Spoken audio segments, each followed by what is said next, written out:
Season 1 की कामयाबी के बाद कश्मीर प्रीमियर लीग सीजन 2 की तैयारियां जारी हैं। KPL सीजन 2 की लॉन्चिंग तकरीब इस्लामाबाद में हुई। वजीर आजम आजाद कश्मीर सरदार तनवीर इलियास तकरीब के मेहमान खुसूसी थे। KPL इंतजामिया, फ्रेंचाइज मालिकान और साबिक टेस्ट क्रिकेटर्स ने भी इवेंट में शिरकत की। भरपूर तैयारी के साथ जा रहे हैं। हमने कुछ वहाँ पे टूर्नामेंट्स कराए थे आज़ाद कश्मीर में, वहाँ से हमारे पास बड़ा अच्छा डेटा आया है।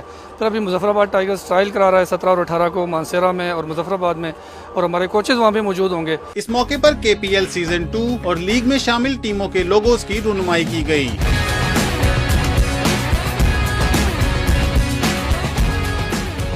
वजीर आजम आजाद कश्मीर सरदार तनवीर इलियास ने कहा कि पाकिस्तान सुपर लीग के बाद कश्मीर प्रीमियर लीग ने भी मकबूलियत हासिल कर ली है। आजाद कश्मीर में क्रिकेट के साथ साथ दीगर खेलों को भी फरोग दिया जा रहा है। KPL इंतजामिया और टीम मालिकान ने कहा कि कश्मीर प्रीमियर लीग के जरिए कश्मीरी खिलाड़ियों को बेहतरीन मौके मिलेंगे। फ्रेंचाइज के स्क्वाड में 5 जबकि प्लेइंग 11 में 2 कश्मीरी खिलाड़ी होंगे। उन्होंने कहा कि कश्मीर प्रीमियर लीग का दूसरा सीजन पहले से भी ज्यादा कामयाब होगा। कश्मीरी रहनुमा मिशाल मलिक ने कहा कि वो पुरुमीद हैं कि ये इवेंट खुशहाल कश्मीर को उजागर करेगा। मकबूजा कश्मीर से रिहाई मिलने के बाद वो यासीन मलिक को कश्मीर प्रीमियर लीग की शर्ट पेश करेंगी। KPL सीजन 2 10 से 25 अगस्त तक मुजफ्फराबाद में खेली जाएगी। दूसरे सीजन में 7 टीमें हिस्सा लेंगी, जिनमें Rawalakot Hawks, Overseas Warriors, Muzaffarabad Tigers, Bagh Stallions, Jammu जांबाज, कोटली लायंस और मीरपुर रॉयल्स शामिल हैं।